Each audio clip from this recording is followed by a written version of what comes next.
আকাশে শোনা যাচ্ছে ইসরায়েলি যুদ্ধ বিমানের গর্জন। একদিকে ফিলিস্তিনে গাজার ধ্বংসস্তূপ, অন্যদিকে লেবানন, সিরিয়া, ইয়েমেন, ইরান আর সর্বশেষ কাতার। সবাই যেন ইসরায়েলের দীর্ঘদিনের অত্যাচারের ভুক্তভোগী। তাই তো এবার যেন মুসলিম বিশ্বের প্রতিনিধি হয়ে সতর্ক বার্তা ছুড়ে দিল মধ্যপ্রাচ্যের পাকা খেলোয়াড় ইরান। জানিয়ে দিল ইসরায়েলের অন্যায়ের হাত থেকে রক্ষা পাবে না কেউ। ইরানের প্রাক্তন বিপ্লবী গার্ড প্রধান মোহসেন রেজাইর ভাষায়, সৌদি আরব, তুরস্ক, ইরাক, ইসরায়েলের বোমা তোমাদের দিকেও আসছে। প্রশ্ন হলো, এই অগ্নিসংকেত কি মুসলিম বিশ্বের ভেতরে নতুন এক সামরিক জোটের জন্ম দেবে, নাকি ওয়াশিংটন তেল আবিব জোট বুঝতে পারছে না তারা নিজেরাই কি ঝড় ডেকে আনছে? 13 সেপ্টেম্বর রাতে এক্সে দেয়া এক পোস্টে রেজাই স্পষ্ট করে জানান, দোহায় জরুরি ইসলামিক আরব সম্মেলনে যদি শক্ত কোনো পদক্ষেপ না নেওয়া হয় তবে ইসরায়েলের বোমার আঘাত পৌঁছে যাবে রিয়াদ, আঙ্কারা, এমনকি বাগদাদেও।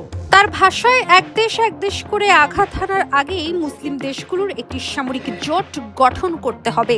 এই সতর্কবার্তা এখানেই থেমে থাকেনি।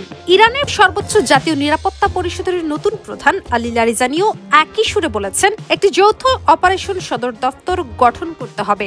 তাহলেই শুধু ইসরায়েল নয়, তার পেছনের মূল নিয়ন্ত্রক ওয়াশিংটনও কাঁপতে শুরু করবে।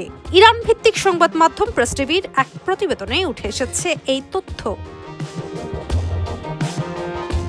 ইসরায়েলি দৈনিক হারেটস পর্যন্ত লিখছে, দোহায় সাম্প্রতিক হামলার পর তুরস্কেও নতুন ফ্রন্ট খোলার চিন্তা করছে তেল আবিব। কিন্তু বিশ্লেষকদের মতে আঙ্কারার সঙ্গে সরাসরি যুদ্ধে জড়ানো মানে হবে ইসরায়েলের জন্য ভয়ঙ্কর ভুল। অন্যদিকে ইসরায়েলি সংবাদ মাধ্যম টাইমস অফ ইসরায়েল জানিয়েছে, তুরস্কে অপারেশনের পরিকল্পনা থাকলেও ন্যাটোর বিবেচনায় সেটি স্থগিত করা হয় এবং বিকল্প হিসেবে বেছে নেওয়া হয় কাতারকে।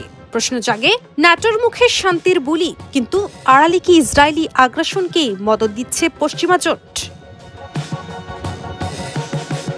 বিশ্লেষকরা বলছেন, ইরানের এই সতর্ক বার্তা শুধু সামরিক হুমকি নয়, বরং একটি রাজনৈতিক বাস্তবতার প্রতিফলন।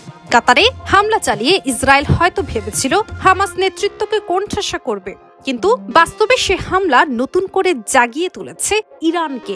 এখন ইরান শুধু কাতারের পাশে নয়, বরং আরব ইসলামী বিশ্বকে এক পতাকার নিচে আনার ডাক দিচ্ছে। লারিজানির ভাষায়, একটি সম্মিলিত সিদ্ধান্তই যথেষ্ট।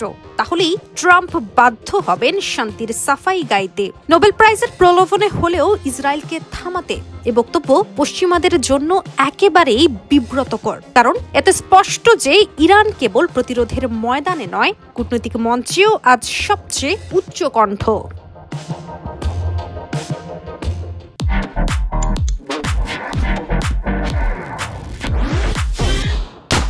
তাহলে কি সময় এসে গেছে মুসলিম বিশ্বের জন্য নিজেদের ইসলামিক ন্যাটো গড়ার? দোহা সম্মেলনের সিদ্ধান্তই তা স্পষ্ট করবে। তবে একটি জিনিস নিশ্চিত, আর তা হলো কাতারের পাশে দাঁড়াবে ইরান। আর ইরানের এই অঙ্গীকারই আজ ইসরায়েল আমেরিকার জন্য দুঃস্বপ্ন হয়ে উঠছে। কাজিয়া অহনা, নিউজ 24।